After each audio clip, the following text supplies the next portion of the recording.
दोस्तों, देश की शान विनेश फोगाट आज एक बार फिर से मैदान में उतरेंगी। ओलंपिक में सिल्वर मेडल तो उन्होंने अपने खाते में कर ही लिया है, देश को दे ही दिया है, लेकिन उनकी नज़र साफ तौर पर गोल्ड पर है। और हम भी प्रार्थना कर रहे हैं, पूरा देश प्रार्थना कर रहा है कि विनेश फोगाट गोल्ड लेकर ही आए।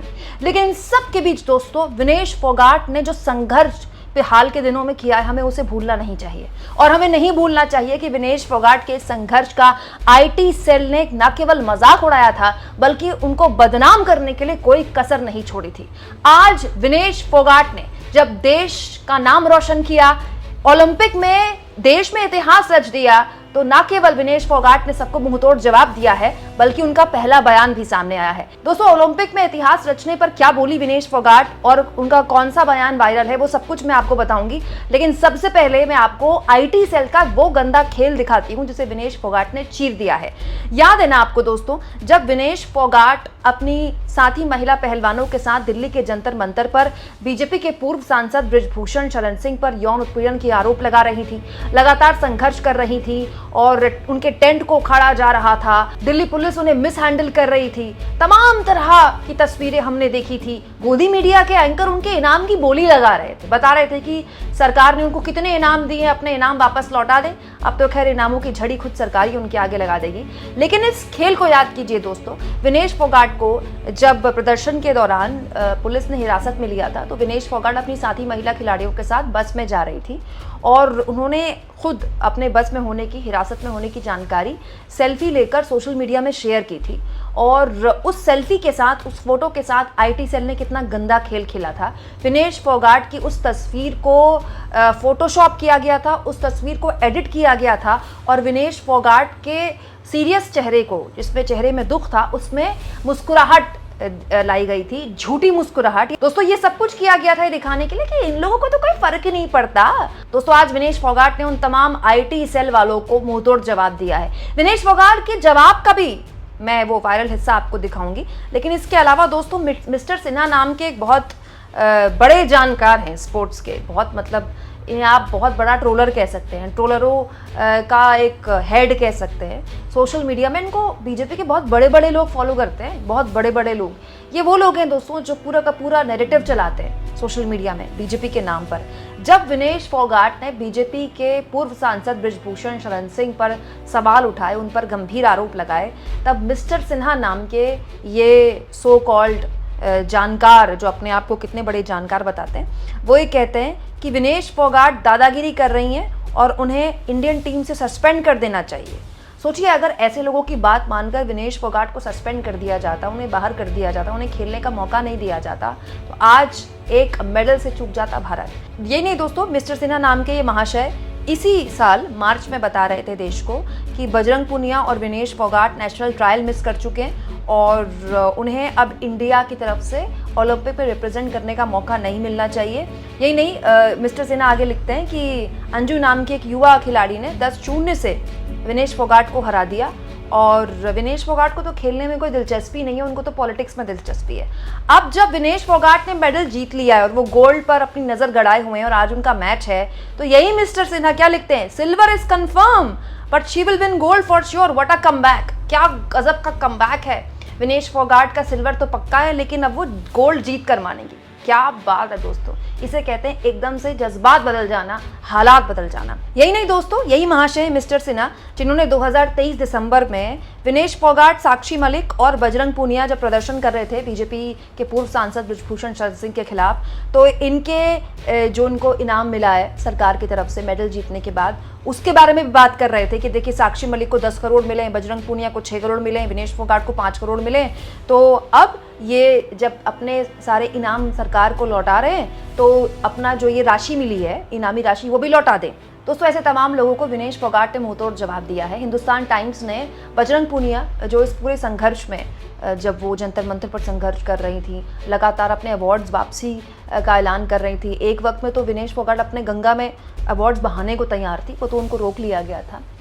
वो बजरंग पूनिया जो इस संघर्ष में उनके साथ लगातार खड़े थे, अब जब विनेश फोगाट देश की आंखों का तारा बन गई हैं, उन पर, विनेश फोगाट पर बजरंग पूनिया ने कहा है कि जब वो खेलने जा रही थी, जब वो पेरिस के लिए निकल रही थी, तब बजरंग पूनिया से उन्होंने कहा था कि मैं रेसलर्स में भारत की जो पहलवान बेटियां हैं उनके भविष्य के लिए लड़ रही हूँ। ये मेरे लिए, ये मेरी लड़ाई नहीं है, ये भारत की महिला पहलवानों के भविष्य की लड़ाई है, ये मेरा आखिरी ओलंपिक है।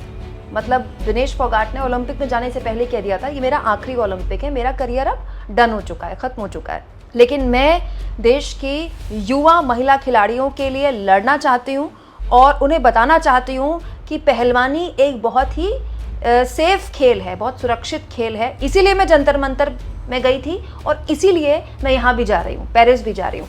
यही नहीं दोस्तों, ऐसे तमाम लोग जो विनेश फोगाट का करियर डन मान रहे थे, बता रहे थे कि ये तो पॉलिटिक्स करती हैं, इनको तो खेलना ही नहीं आता है, तो बेकार खेलती हैं, उनको मुंहतोड़ जवाब खुद विनेश फोगाट ने भी दिया है। विनेश फोगाट जब संघर्ष कर रही थी, जब उनके साथ कोई नहीं था, तब 10 मई 2024 को, इसी साल 10 मई 2024 को विनेश फोगाट ने एक ट्वीट किया था। देखिए, ईश्वर की न्याय की चक्की थोड़ी धीमी ज़रूर चलती है पर पिसती बहुत बारीक है। क्या कमाल की बात बोली ना विनेश ने।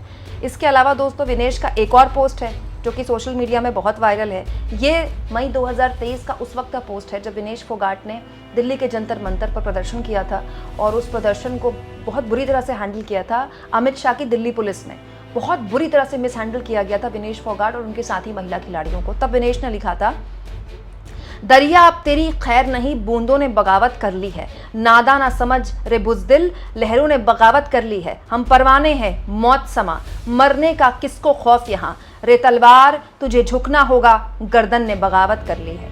यही नहीं दोस्तों, मतलब किस मानसिकता से, सोचिए, विनेश फोगाट तैयारी कर रही थी पेरिस ओलंपिक की। उनका एक और पोस्ट सोशल मीडिया में बताता है, इसी साल के मई का उनका एक पोस्ट है जिसमें वो बताती हैं, dear haters, I have so much more for you to be mad at, just be patient. मतलब नफरत करने वालों, अभी तुम्हारे लिए मेरे पास बहुत कुछ है, थोड़ा धैर्य रखो। विनेश फोगाट ये समझ रही थी दोस्तों कि अगर वो इस बार इस ओलंपिक में अच्छा परफॉर्म नहीं करती हैं तो उन पर जो बयानबाजी होगी, जिस तरह के हमले उन पर होंगे, मतलब वो हद से ज्यादा होंगे। मतलब विनेश फोगाट के लिए करो या मरो की स्थिति थी ये। विनेश फोगाट को हर हाल में अच्छा परफॉर्म करके दिखाना था ओलंपिक्स में, अगर उनको अपने खेल पर दुनिया का विश्वास और बनाए रखना है और अपनी उस संघर्ष को भी एक तरह से चरितार्थ करना है। और यही वजह है दोस्तों कि आज विनेश फोगाट के जितने पुराने ट्वीट्स हैं, जितनी पुरानी बातें, सब कुछ बेमानी नहीं लगती, उन सब का मतलब लगता है। उस वक्त जब विनेश फोगाट ये सब कुछ लिख रही थी तो लोग उन पर हंस रहे होंगे, देखो आई बड़ी बड़ी बातें करने वाली, कौन सा उखाड़ लेंगे ओलंपिक्स में। लेकिन विनेश फोगाट लगातार प्रैक्टिस कर रही थी, लगातार। कल जब विनेश फोगाट अपना तीसरा मुकाबला जीती तो उनके कोच रोने लगे, क्योंकि एक कोच एक खिलाड़ी की तकलीफ को जानता है, वो हर दिन उसके साथ मेहनत करता है, वो जानता है कि विनेश फोगाट ने किस संघर्ष को हाल के महीनों में जिया है। उनकी नी की सर्जरी हुई थी और एक तरह से उनकी उम्र देखकर कह दिया गया था कि विनेश फोगाट का करियर डन है, लेकिन खुद ये मानते हुए, ये स्वीकार करते हुए कि ये उनका आखिरी ओलंपिक है, उन्होंने करो या मरो की तरह इस ओलंपिक में परफॉर्म किया। और क्या कमाल का परफॉर्म किया दोस्तों, क्या कमाल का। मैं तो सोच रही हूँ सुधीर चौधरी, अमन चोपड़ा जैसे जो एंकर हैं, जिन्होंने विनेश फोगाट के इनामों की बोली लगाई थी और कहा था कि इतने करोड़ के इनाम मिले हैं विनेश फोगाट जैसे महिला पहलवानों को, उनको वापस लौटा देना चाहिए, अब गिनते गिनते थक जाएंगे। क्योंकि हमारे यहाँ तो आप जानते हैं, खिलाड़ी जब संघर्ष कर रहे होते हैं, जब प्रैक्टिस कर रहे होते हैं, तब तो उनके साथ कोई सरकार होती नहीं है, होती भी है तो वो बहुत कम होती है। लेकिन जब खिलाड़ी जीत जाता है तो इनामों की बौछार हो जाती है। अब हरियाणा के मुख्यमंत्री हो या प्रधानमंत्री हो या मोदी जी के मंत्री हो, सब विनेश फोगाट की तारीफों के पुल बांधेंगे, पुल ही नहीं बांधेंगे, इनामों की बौछार भी होगी। तो सुधीर चौधरी, अमन चोपड़ा जैसे एंकर गिन पाएंगे कि नहीं गिन पाएंगे? आप इस मुद्दे पर क्या सोचते हैं दोस्तों? जिस तरह से आईटी सेल के मुंह पर तमाचा मारा है विनेश फोगाट ने, उनके खिलाफ एजेंडा चलाने वालों के मुंह बंद किए हैं और ये दिखा दिया है कि एक खिलाड़ी, वाकई में एक खिलाड़ी अपनी जुबान से नहीं बोलता, अपने खेल से बोलता है। कमेंट बॉक्स में जरूर लिखें और जितना हो सके दोस्तों चैनल को शेयर करें, सब्सक्राइब करें और थैंक्स और ज्वाइन के ऑप्शन से अगर आप चाहें तो कुछ आर्थिक मदद भी चैनल की जरूर करें।